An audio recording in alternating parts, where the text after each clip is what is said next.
Target race TNPSC GK question. வினா, தக்காளி சதைப்பற்றுள்ள கனிகளில் எவ்வகையை சார்ந்த கனி? விடை ஆ, பெர்ரி.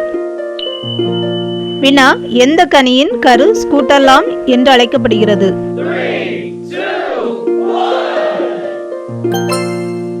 விடை ஆ, நெல். வினா, நெல் உலர்வெடியா கனி. இக்கனி எவ்வகை சார்ந்தது? விடை இ, காரியாப்சிஸ். வினா, துண்டாதல் முறையில் இனப்பெருக்கம் செய்யும் உயிரி எது? விடை ஸ்பைரோகைரா.